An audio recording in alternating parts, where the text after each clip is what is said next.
आज जो हमारे साथ में गेस्ट हैं वो एक स्टार्टअप फाउंडर है जिनकी कंपनी का नाम है Creatigrity. Please give an energetic and warm welcome to the one and only Pramod Raj Shukla.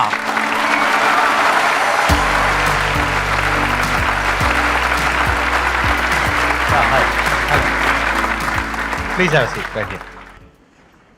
आपसे तो मैं पहले भी मिला हूं। यस, आप पहले मिले हैं और मैं इसी ऑडियंस में बैठा था, उस यहाँ पे बैठा था और आपको वहां से देख रहा था।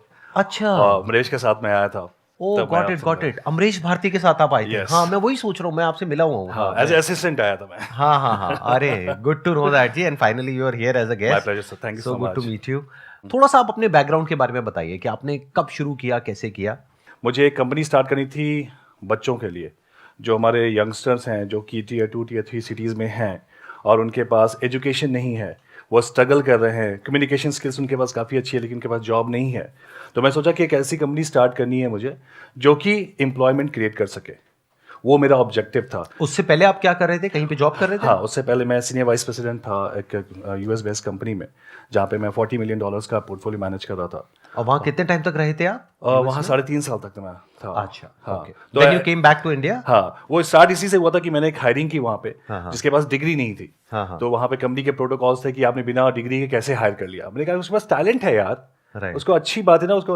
वो प्रॉब्लम हो गई, मैंने कहा ठीक है, let me go back to India, I will start my own company and I will try to give lot of employments to people who are not having the education system and all. फिर आपने उसके बाद में next step क्या था? आप India वापस आ गए? इंडिया वापस आ गया और 6 महीने मैं बिल्कुल खाली बैठा क्योंकि मैंने जॉब छोड़ दी थी वहाँ पे। और अचानक से मेरे यूएस में एक इंसिडेंट हुआ था। मैं एक क्लब में बैठा हुआ था, तो मैं वहाँ पे डांस वांस कर रहा था। तो वहाँ पे एक हमारे जो पार्टनर हैं अभी एक यूएस में, उन्होंने मुझे देखा, उनको मेरा डांस बहुत पसंद आया, तो उन्होंने अपना कार्ड एक्सचेंज किया था कि कभी काम करेंगे साथ में।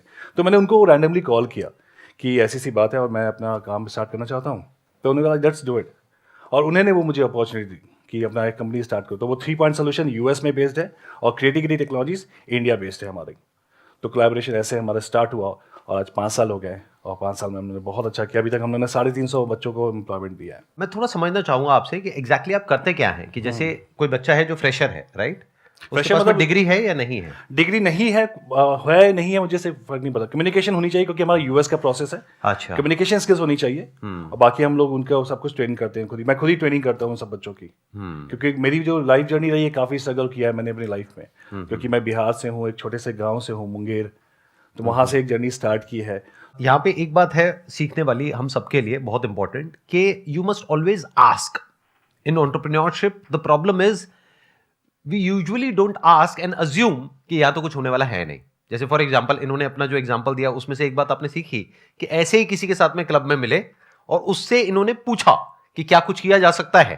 देयर वाज अ 90% पॉसिबिलिटी कि सामने से जवाब आता कि नहीं किया जा सकता, बट 10% पॉसिबिलिटी थी कि शायद आगे से सामने वाला इंसान बोलता कि हाँ कुछ किया जा सकता है। और वही हुआ इनके केस में। क्यों हुआ? क्योंकि इन्होंने पूछा। अगर पूछते नहीं तो ऐसा होता भी नहीं। तो बहुत बार हम लोग एक्सक्यूज तो देते हैं बिजनेस करते वक्त कि मेरे पास में ये नहीं है, मेरे पास में वो नहीं। आपने पूछा किसी से? जब पूछोगे तो कोई मना क्यों करेगा? और मना कर भी देगा तो एक करेगा, 2 करेगा, बाकी कोई ना कोई तो हाँ करेगा। पूछो तो सही। तो ये एक यहां पे लेसन है बहुत बड़ा सीखने वाला।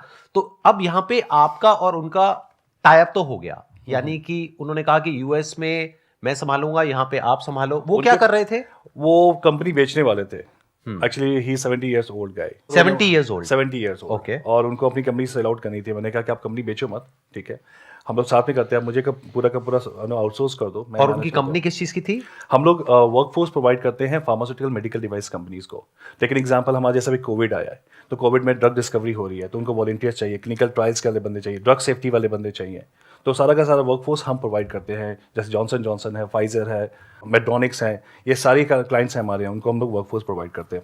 और आज हम लोग जो 5 साल में वर्थ है हम लोग का $14 मिलियन की कंपनी हो गई है। जो भी ये कंपनीज है, फार्मा कंपनीज हैं या ये सब जो कंपनीज हैं, इनके जो भी नए फॉर्मूलाज आते हैं, प्रोडक्ट्स आते हैं, ड्रग्स आती है, उसकी टेस्टिंग के लिए उनको लोग चाहिए होते हैं। हाँ, उनको मैन्युफैक्चरिंग के लिए बंदे चाहिए होते हैं, क्लिनिकल स्टडी के लिए बंदे चाहिए होते हैं। Before the drugs come to the market, it has to go through the certain clinical trials. Right. तो उसमें जो बंदे चाहिए होते हैं, उनको जो कैंडिडेट चाहिए होते हैं, जो वॉलंटियर्स चाहिए होते हैं, पूरा का पूरा हम लोग प्रोवाइड करते हैं वो चीज़।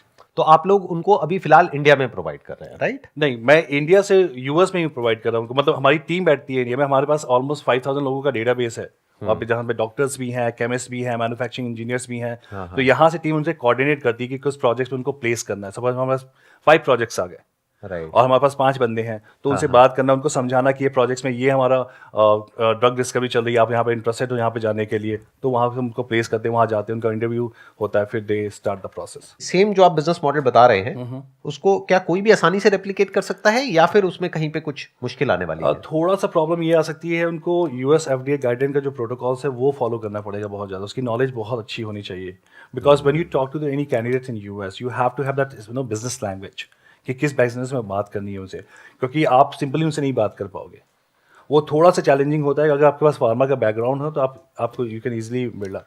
रेवेन्यू वाइज आपकी रेवेन्यू क्या रही? पहले साल में कितनी रही, दूसरे में, तीसरे में? 6 में तो मैंने कुछ भी नहीं कमाया था। 6 महीने तक कुछ नहीं? या ठीक है। अब मुझे याद है कि मैंने पहला जो अर्निंग की थी वो $800 समथिंग था वो। फिर दूसरे में 20K तक गया। फिर अभी हम लोग का जो गया है 1 CR के पास हम लोग टच करते per month. 1 CR per month और per year? No, per month हमारा। Per month? Yes, 1 CR का आप रेवेन्यू जनरेट कर रहे हैं। इसमें से एक्सपेंसेस भी होते होंगे जो आप सैलरीज देते होंगे या जो भी रेम्यूनरेशन पे करते होंगे लोगों को, 60-40 वो कितना निकल जाता है? 60-40 है वो। 60% आपका प्रॉफिट है? नहीं, वो कॉस्ट है। अच्छा, जो आप देते हो। हाँ, क्योंकि 40% आपका प्रॉफिट हाँ। है। जो भी इन्होंने कहा वहां पर कुछ बहुत इंपॉर्टेंट बात है समझने वाली। वो ये है कि हम लोग क्या गलती करते हैं जब भी बिजनेस के बारे में सोचते हैं, हम आइडियाज ढूंढने लग जाते हैं। लोगों से बोलते हैं हाँ भाई कोई अच्छा आइडिया बताओ बिजनेस के लिए। ये सबसे बेवकूफों वाली अप्रोच है एक काम करने की। आइडिया से क्या होगा? आइडिया तो आपको मिल गया। अब देखो ये बता रहे हैं कि महीने की इनकी जो रेवेन्यू है वो 1 करोड़ रुपए के आसपास में है, मतलब साल की 12 करोड़ हो गई। 40% इनकी प्रॉफिटेबिलिटी है। दैट मीन्स अभी अगर इनकम टैक्स रिटर्न के हिसाब से देखा जाए तो 3-4 करोड़ रुपए का प्रॉफिट आप अर्न कर रहे हो, राइट? खर्चे निकालने के बाद में साल का। सो अब पॉइंट ये आता है कि आइडिया तो आपको मिल गया। आइडिया क्या है कि इंडिया में अनएम्प्लॉयमेंट बहुत ज्यादा है और यहां पर कॉस्ट ऑफ मैन पावर है वो कम है इंडिया के अंदर, बाहर बहुत ज्यादा है। तो क्या हो उन लोगों को कुछ सॉल्यूशंस प्रोवाइड करे जाएं, और वो फार्मा कंपनीज के लिए भी हो सकता है और भी बहुत सारी कंपनीज के लिए अलग अलग तरीके से हो सकता है। ये तो हो गया आइडिया। आइडिया मिल गया, अब क्या करोगे? जाकर के आपको लगता है कि आप इतनी सक्सेसफुल कंपनी बिल्ड कर पाओगे? कितनों को लगता है कर पाएंगे? 3-4 लोगों को लग रहा है कि वो कर पाएंगे। ठीक है, इसको आप कॉन्फिडेंस भी कह सकते हो, ओवर कॉन्फिडेंस भी कह सकते हो। मेरे स्टैंड पॉइंट से देखोगे तो ओवर कॉन्फिडेंस है। क्यों? क्योंकि उसके पीछे एक रीजन है। काम हमेशा वो करना चाहिए जिस काम से रिलेटेड आपके पास में कुछ नॉलेज हो, एक्सपीरियंस हो, कोई स्किल हो। ये जो सक्सेसफुल हो पाए इस इंडस्ट्री में, वो इस वजह से हो पाए क्योंकि इनके पास में यूएस में ऐसी कंपनीज में काम करने का 3-4 साल का एक्सपीरियंस था। तो इन्होंने अपनी लाइन से रिलेटेड काम किया। ये नहीं कि कोई बिजनेस आइडिया सर्च किया। इन्होंने मेरा जो बिजनेस है उसके कंपटीशन में एक वेबसाइट लॉन्च नहीं करी। वो करते तो there is a strong possibility 99.99% के फेल हो जाते।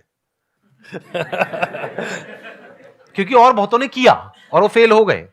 क्योंकि एक बैकग्राउंड होता है, जिस बैकग्राउंड से आप पहले चीजों को समझते हैं फिर काम करते हैं। आइडिया की कोई वैल्यू नहीं है गाइस। आइडिया की कोई वैल्यू नहीं, एग्जीक्यूशन की बहुत वैल्यू है। आपको इकोसिस्टम समझना पड़ेगा कि जो कोई भी आइडिया आप रन कर रहे हो उसका इकोसिस्टम कैसे काम करता है। आप कोई भी कंपनी की स्टार्ट करना चाहते हो, उसके जो कंप्लाइंसेस है बहुत इंपॉर्टेंट है। आपको नहीं पता उसकी गवर्निंग बॉडी जो है, गवर्निंग बॉडी ना, जो गवर्नमेंट का जो उसमें इन्वॉल्वमेंट है वो कितना ज़्यादा है। आप ये बिजनेस स्टार्ट करोगे, पता चला आप 3-4 दिन में आपके पास गवर्नमेंट आके खड़ी होगी कि आपने ये कंप्लाइंसेस फॉलो नहीं किया, वो काम आपकी कंपनी शट डाउन हो जाएगी। तो अगर ये समझना है ना कि मुझे क्या काम करना चाहिए, तो अपने बैकग्राउंड को देखो, अपनी पास्ट लाइफ को देखो। वहां से आपको समझ में आएगा कि ऐसा क्या है आपके पास में जो कि वैल्यूएबल हो सकता है किसी और के लिए। अभी आप प्राइमरीली यूएस में ही कर रहे हैं या और भी कंट्रीज में कर रहे हैं? अभी मैंने यूएस में ही कर रहा हूँ। अभी बहुत मतलब इसे like deep question is the spectrum of the business is very large. तो मैं कोशिश कर रहा हूँ कि इसे और पेनिट्रेट करने का। बट हम लोग यूके में भी जा रहे हैं क्योंकि हमारे जो क्लाइंट्स हैं वो यूके में भी उनका प्रेजेंस है। तो हम लोग यूके में भी ट्राई कर रहे हैं अभी। तो अब आप में से कोई अगर कोई क्वेश्चन पूछना चाहते हैं बिजनेस से रिलेटेड, स्टार्टअप एंटरप्रेन्योरशिप से रिलेटेड इनसे, तो आप पूछ सकते हैं। सर मेरा क्वेश्चन ये sir, I want some tips कि हम सर सक्सेस को मेंटेन कैसे करें। मतलब ये है कि सर किसी भी फील्ड में हम एक अच्छे लेवल पे पहुंच जाएं तो उसके बाद डाउनफॉल ना आए, उससे या तो वहीं पर रहें या उसके आगे बढ़ें। या मैं एक चीज़ बताऊंगा आपको कि ना सक्सेस की जो डेफिनेशन होती है ना वो हर जगह अलग अलग है। और उस पर एक ही मंत्र है जो मैंने फॉलो किया है कि अपने स्किल्स को आप अपग्रेड करते रहो। अगर आपने एक स्किल्स में अपने आप को स्टक कर लिया तो आप कभी भी सक्सेसफुल नहीं होगा। जैसे मैं आईटी की बात करूँ, आईटी में रोज AI ML आ रहा है आजकल, आर्टिफिशियल इंटेलिजेंस, मशीन लर्निंग्स आ रहे हैं। तो जो एम्प्लॉयज़ AS400 में काम कर रहे हैं, मेन फ्रेम में काम कर रहे हैं, उसी अगर स्किल्स में रह गए तो वो हमेशा अपने आप सक्सेस को नहीं वो फेस कर पाएंगे। तो अपने आप को, जो मुझे लगता है कि हर बार अपने आप को अपग्रेड करते रहो, और आपको जो आपकी लर्निंग है उसको हमेशा लर्निंग कप्स को ओपन रखो. अगर if you know welcome it with your open arms, definitely you gonna have a success in your life. जो मैंने नोटिस किया कि आज मुझे पता है कि मुझे ए अचीव कर लिया है, तो बी और सी क्या होने चाहिए वो आपको पहले से फोकस करके रखना पड़ेगा. आप कह रहे हो सक्सेस को मेंटेन कैसे किया जाए, ऐसा कैसे हो कि डाउनफॉल ना आए. सक्सेस कभी भी मेंटेन नहीं होती है, क्योंकि सक्सेस होती क्या है? Success is a state of mind other than fulfilling your basic needs and having a comfortable life. इतना पैसा होना चाहिए आपको कि आप अपनी बेसिक नीड्स पूरी कर ले और कंफर्टेबली जी सके. दूसरा, सक्सेस के लिए जो इंपॉर्टेंट क्राइटेरिया है that is state of mind. आपके पास में सब कुछ है लेकिन आप परेशान हो, उसको सक्सेस कहेंगे? नहीं कहेंगे ना. तो ये परेशानी क्या है, ये आती जाती रहती है. डाउनफॉल दो तरीके का होता है, एक फाइनेंशियल डाउनफॉल, एक साइकोलॉजिकल डाउनफॉल. फाइनेंशियल डाउनफॉल को अवॉइड करने के लिए सक्सेसफुल होने के बाद आपको क्या करना पड़ेगा? एक तो जो अभी इन्होंने कहा, यानी कि कॉन्स्टेंटली अपने आप को अपग्रेड करना पड़ेगा, क्योंकि दुनिया बहुत तेजी से बदल रही है आज की डेट में. अगर आप नहीं बदले तो you are out of business और out of work, whatever work you are doing. आपको एंटिसिपेट करना पड़ेगा कि दुनिया किस डायरेक्शन में भाग रही है. ये नहीं जो पास्ट में हुआ, बल्कि फ्यूचर में क्या होने वाला है. उसके हिसाब से अपने आप को अडेप्ट करना पड़ेगा, उसके हिसाब से अपने आप को चेंज करना पड़ेगा, तभी आप सरवाइव कर पाओगे. नहीं तो आप बाहर हो, और एक बार फाइनेंशियली आप अनस्टेबल हो गए तो उसको सक्सेस कहेंगे. तो फाइनेंशियल जो डाउनफॉल होता है उसके पीछे जो रीजंस होते हैं उसको हमको समझना पड़ेगा. वो रीजंस क्या होते हैं? एक, हम जरूरत से ज्यादा रिस्क लेते हैं. ऐसे बहुत लोगों की आपने कहानियां सुनी होंगी, बहुत पैसा कमा लिया, बिलियनियर्स थे, ये थे, वो थे, फिर उल्टे पुल्टे रिस्क ले लिए, खुद का बैकग्राउंड कुछ और, काम कुछ और किया, उसके बाद में सर के ऊपर आ गया कर्जा. वो सक्सेस मेंटेन नहीं हो पाई. तो सक्सेस को फेलियर बनने में कितनी देर लगती है? बहुत थोड़ी सी देर लगती है. एक गलत डिसीजन. वो गलत डिसीजन क्या? कोई भी ऐसा काम जहां पे रिस्क जरूरत से ज्यादा है या आपकी लाइन से रिलेटेड नहीं है. तो आपको हमेशा रिवॉर्ड और रिस्क को कैलकुलेट करके चलना है, प्लस अपने रिसोर्सेज को देखना है. अरे भाई, जितना पैसा है उतना ही लगाओ ना. ले भी रहे हो बैंक से तो इतना लो जितना कि आप आराम से दे सको. इतना क्यों ले रहे हो कि जो आपकी सारी कंपनियां बिक जाएंगी, फिर भी आपके पास में नहीं है पैसा देने के लिए. तो दैट इज वन. दूसरा हो जाता है साइकोलॉजिकली. साइकोलॉजिकली ऐसा कैसे हो कि हमारी जो सक्सेस है वो मेंटेन हो पाए? ऐसा कभी नहीं होगा. साइकोलॉजिकली सक्सेस का मतलब है ग्रोथ, नॉट अचीवमेंट. जैसे फॉर एग्जाम्पल, आप एक बहुत अच्छे एक्टर हो और 20 साल पहले आपने कोई बहुत बड़ा अवार्ड जीता था, उसको अपने कमरे में लगाया हुआ है, उसको देखे जा रहे हो, खुश हुए चले जा रहे हो. क्या वो सक्सेस है? 20 साल पहले आप क्या कर रहे थे दैट इज नॉट इंपॉर्टेंट. आज क्या कर रहे हो दैट इज इंपॉर्टेंट. क्या आप आज काम कर रहे हो, आज अपने काम में ग्रो कर रहे हो, आज कुछ नया कर रहे हो, कुछ अलग कर रहे हो, या वही जो 20 साल पहले आपने किया था उसी को रिपीट कर रहे हो? तो साइकोलॉजिकली जो डाउनफॉल है, जिसको फेलियर भी आप बोल सकते हो चाहो तो, but psychologically ups and downs चलते रहते हैं. सब कुछ होता है आपके पास में, फिर भी मूड खराब होता है. कई बार कुछ भी नहीं होता है, फिर भी मूड अच्छा होता है. कई बार बहुत सक्सेसफुल हो जाते हो, तब भी लगता है कि ये क्या हो गया, ये तो मैं फंस गया. मतलब लड़की ने हाँ बोल दिया, फिर भी लग रहा है कि ये क्या हो गया. और कई बार किसी ने ना बोल दिया, तब भी अच्छा लग रहा है अंदर से, चलो बच गया. तो success is just a state of mind as far as psychological success is concerned. It's just your point of view, how you are looking at life. तो साइकोलॉजिकली डाउनफॉल आना ही आना है. इस गलतफहमी में मत रहना कि कभी डाउनफॉल नहीं आएगा. सबकी लाइफ में अप्स एंड डाउन्स आते हैं. बाहर क्या चल रहा है उससे मैटर नहीं करता है, अंदर क्या चल रहा है वो बिल्कुल अलग होता है in most of the cases उससे जो बाहर चल रहा होता है. बाहर सब कुछ सही होता है, लेकिन एक छोटी सी प्रॉब्लम होती है, उसकी वजह से लाइफ की धज्जियां उड़ी होती है. तो साइकोलॉजिकली सक्सेस का मतलब क्या है कि डाउनफॉल्स आएंगे. ये नहीं है कि डाउनफॉल्स नहीं आएंगे, बार बार आएंगे. एक बार नहीं आएंगे, 1000 बार आएंगे, लेकिन हर बार आप वहां से बाहर निकलोगे और स्ट्रांग होकर के निकलोगे. क्योंकि अब आपको एक और समझ आ गया है कि इस तरह का साइकोलॉजिकल जब डाउनफॉल आता है तो यहां से बाहर कैसे निकलते हैं. मेरा क्वेश्चन ये कि मैं बिजनेस या कुछ करना चाह रही हूँ, माइंड हमेशा से कि कुछ अलग करना है, और वही बेसिकली साइकोलॉजिकली मुझे अचीवमेंट या ग्रोथ को जानना है. मतलब बेसिकली आज यहाँ इसलिए हूँ क्योंकि मुझे इस एनर्जी को फील करना था. तो मेरे माइंड में आया मुझे मेंटल हेल्थ रिलेटेड कोई बिजनेस करना चाहिए. तो इज इट ओके इस तरीके के टॉपिक से रिलेटेड बिजनेस करना? What she is saying is कि क्या मेंटल हेल्थ से रिलेटेड भी बिजनेस किया जा सकता है? आपके क्या थॉट्स हैं इसके बारे में? बिल्कुल किया जा सकता है, और काफ़ी लोग कर रहे हैं. अगर आप बैंगलोर में देखिए, मैं पॉडकास्ट भी करता हूँ, और मैं पॉडकास्ट पे 2-3 लोगों का मैंने इंटरव्यू किया है. वो मेंटल हेल्थ पे एप्स रन कर रहे हैं, जहाँ पे वो साउंड हीलिंग कर रहे हैं, म्यूज़िक हीलिंग कर रहे हैं. राइट, वो ऐप अवेलेबल है, डाउनलोड करके लोग उसको यूज़ कर रहे हैं। तो आप बिजनेस कर सकते हो, लेकिन ये देखना बहुत ज़रूरी है कि वो आइडिया कितना आगे चलेगा, क्योंकि मेंटल हेल्थ में जब हम बात करते हैं मेंटल हेल्थ में कोई बिजनेस करने का, लोग थोड़ा हेजिटेंट हो जाते हैं, यार ये मेंटल हेल्थ में पैसे क्यों लगाना है। लेकिन listen to Sandeep Maheshwari, right. हाँ हाँ, तो अगर आप ऐसा कोई बिजनेस करोगे तो आपका सबसे बड़ा कॉम्पिटिटर तो मैं ही हूँ। और मैं जो अपनी सर्विस दे रहा हूँ वो उस कॉस्ट पे दे रहा हूँ कि और कोई नहीं दे सकता है। हाँ, ठीक है। सवाल उठता है कि क्या मेंटल हेल्थ से रिलेटेड बिजनेस किया जा सकता है? डेफिनेटली किया जा सकता है। इनफैक्ट मेंटल हेल्थ ही क्यों, किसी भी काम से related, any work for that matter, उससे रिलेटेड बिजनेस किया जा सकता है। But what you need to ask your self is, not me, not him, what you need to ask your self is how passionate you are for solving this problem. Mental health is a big problem. India में अभी awareness बिल्कुल भी नहीं है mental health से related. But future में जैसे जैसे ये प्रॉब्लम बढ़ेगी, जो बढ़नी ही है टाइम के साथ साथ, जैसे जैसे हमारा जो लाइफस्टाइल है वो चेंज हो रहा है, जैसे जैसे हमारी ईटिंग हैबिट चेंज हो रही है, जैसे जैसे जो एनवायरनमेंट है वो और पॉल्यूटेड होता चला जा रहा है, जैसे जैसे हमारी लाइफ में स्ट्रेस बढ़ रहा है, एंजाइटी बढ़ रही है, तो मेंटल हेल्थ इश्यूज बहुत बढ़ने वाले हैं फ्यूचर में। तो अगर उससे रिलेटेड आप कोई काम करते हो, दैट इज द फ्यूचर। तो ये काम ऐसा है जो हमेशा रेलेवेंट रहेगा। इससे रिलेटेड क्या क्या बिजनेसेस हो सकते हैं, I am not the right person to ask, because मैंने इससे रिलेटेड कभी कोई बिजनेस नहीं किया है। तो आपको क्या करना होगा, ग्लोबली देखना होगा लोग इससे रिलेटेड क्या क्या बिजनेसेस कर रहे हैं। वहां पर आप देख सकते हो क्या क्या गैप्स अवेलेबल है, क्या क्या प्रॉब्लम्स है, किस किस तरह की है।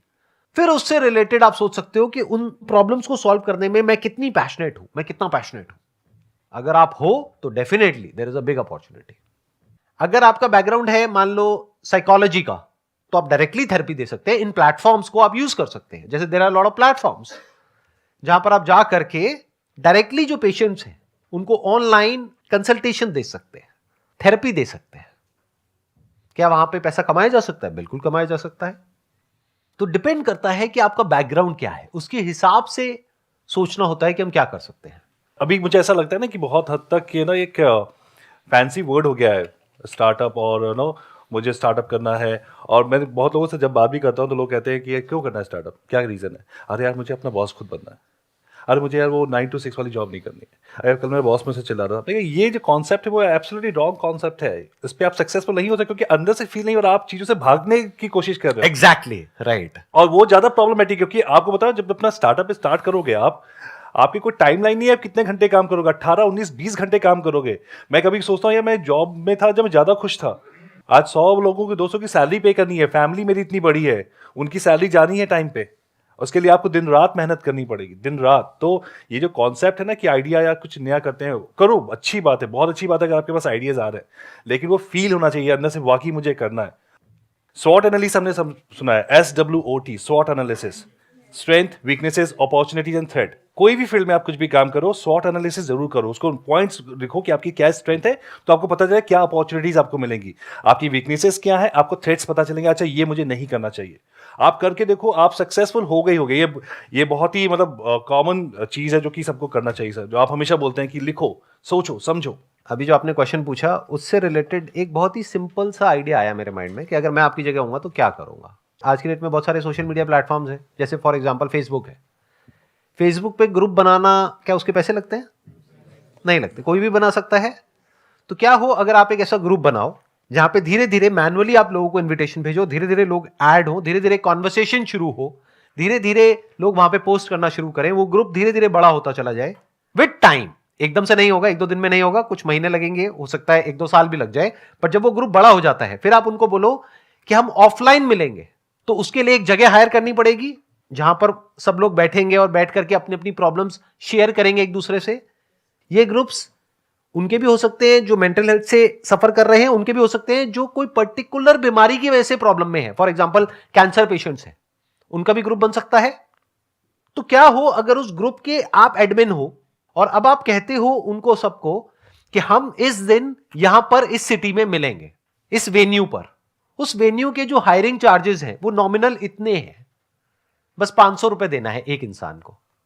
उस ग्रुप में मान लो 1000 लोग हैं और 10 लोग भी आते हैं और वो 500 रुपए भी देते हैं, तो 5,000 रुपए आ गए आपके पास में। मान लो जिस जगह पे आपने वो किया वहां पे आपने 2,000 रुपए दिया, 2,500 रुपए दिया, तो 2,500 रुपए की आपकी कमाई नहीं हो गई? क्या ये किया जा सकता है या बहुत मुश्किल लग रहा है करने में? क्या इसमें बहुत इन्वेस्टमेंट है? तो हम करते क्यों नहीं ऐसा कुछ? क्योंकि ऐसा कभी सोचते ही नहीं है। सोचते क्यों नहीं है? क्योंकि ऐसा सोचना कभी सीखा ही नहीं है। सीखा क्यों नहीं है? क्योंकि किसी ने सिखाया ही नहीं है। You need to think out of the box कि क्या किया जा सकता है, कैसे किया जा सकता है। और ये जो मैं बोल रहा हूं ये कोई थियोरेटिकल बात नहीं है। ऐसे हजारों लाखों ग्रुप्स ऑलरेडी बने हुए होंगे जिसमें से बहुत सारे ग्रुप्स बहुत सक्सेसफुल होंगे और बहुत सारे लोग इस तरीके से काम कर रहे होंगे। और सिर्फ इतना ही नहीं, इन ग्रुप्स में जो लोग होते हैं उनकी कुछ स्पेसिफिक नीड्स होती हैं, कुछ प्रोडक्ट्स की, कुछ सर्विसेज की। उसके लिए आप उनको कनेक्ट भी कर सकते हैं ना। वहां पे एफिलिएट मार्केटिंग बीच में आ जाती है। वो पता है क्या होती है कि अगर आप उनको लिंक देते हैं कि ये एक प्रोडक्ट है जो यहां पर अवेलेबल है, इसको मैंने यूज किया अपनी इस प्रॉब्लम के लिए और मुझे बहुत बेनिफिट हुआ, और उसके बारे में अगर उस ग्रुप में बात होने लग जाए तो उस लिंक पे जब भी कोई क्लिक करके जाएगा और उस प्रोडक्ट को खरीदेगा तो उसमें एक एक्स अमाउंट आपको मिलेगा। इसको एफिलिएट मार्केटिंग बोलते हैं।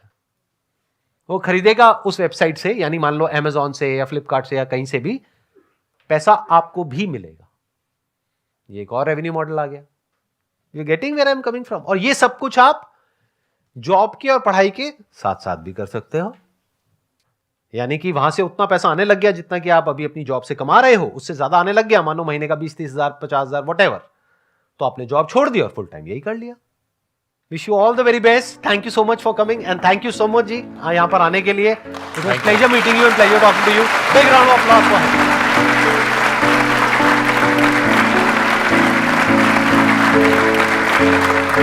हिम।